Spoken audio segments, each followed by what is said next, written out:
One of the Principality's own won the Monaco Grand Prix.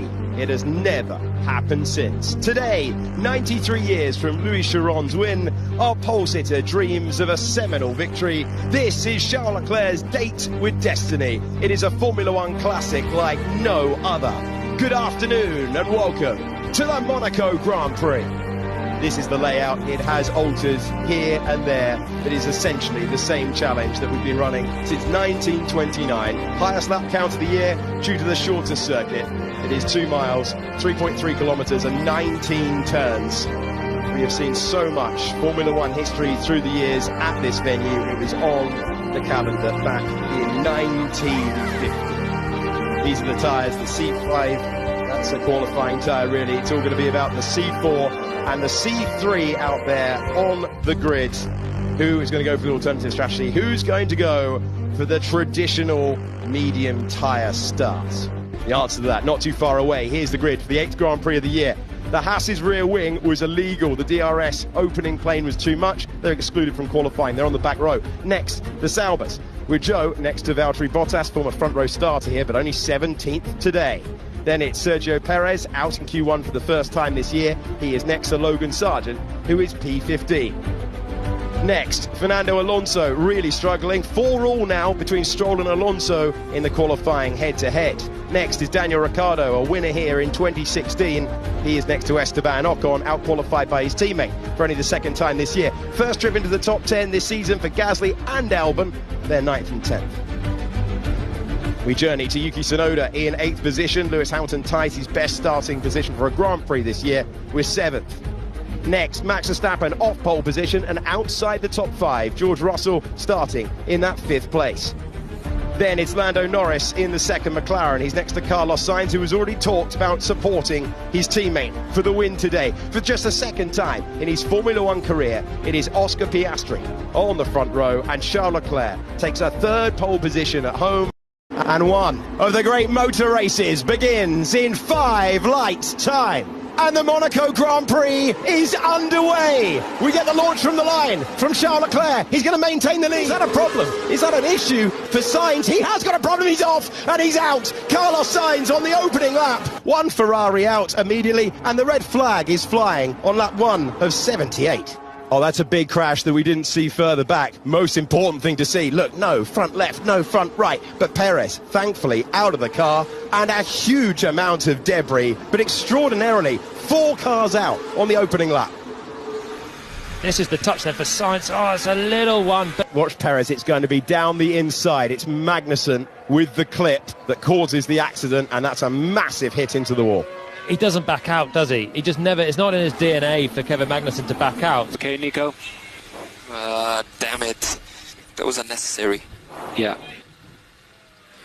He just never backs out. He's on 10 points on his licence. That is Esteban Ocon chancing one at Portier. The 2 Alpines come together. What did you do? What did you do?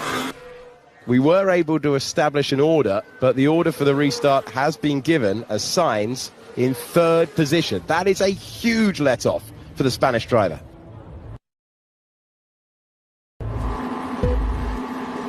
We're underway and racing once again on the streets of Monaco. Looks like a good launch for Oscar Piastri. He's got nowhere to go, though. Charles Leclerc maintains the lead once again.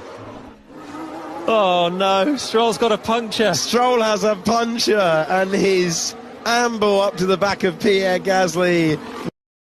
If you can, we need to slow down a bit. Yeah.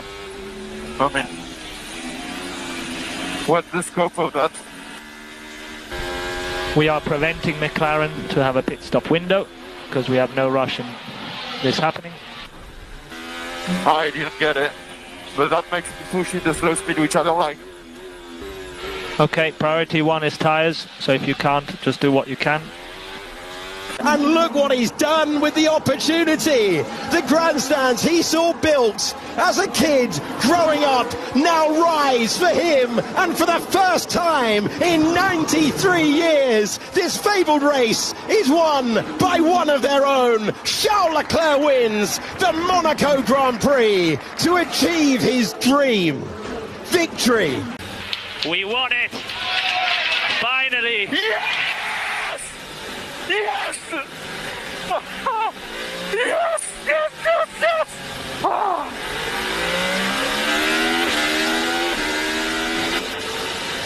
Cool down myself as well. Yeah, don't worry. We'll think about that later with some champagne. Tonight is going to be a big night. I think no one's going back home. I didn't understand that. We all stay here. You better stay. I hope Jimmy's is ready. When your home race includes memories of waiting with your friends to get on the school bus, when he's looking up at the balcony where he first watched the Grand Prix, that's more than special. That's pure emotion. Mate, the emotions were coming up too laps to the end, and I was struggling to see how my But you were trying. it started to...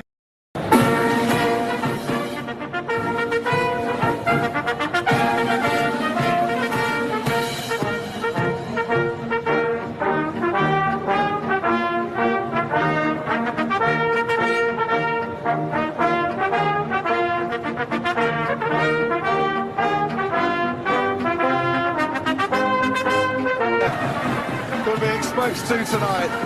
These are celebrations that are going to go on for a while, and why not if Prince Albert is joining in the spraying of the bubbly.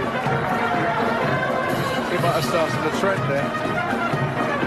Fabulous for Ferrari, champion for Charles, wasn't it? Leclerc on top.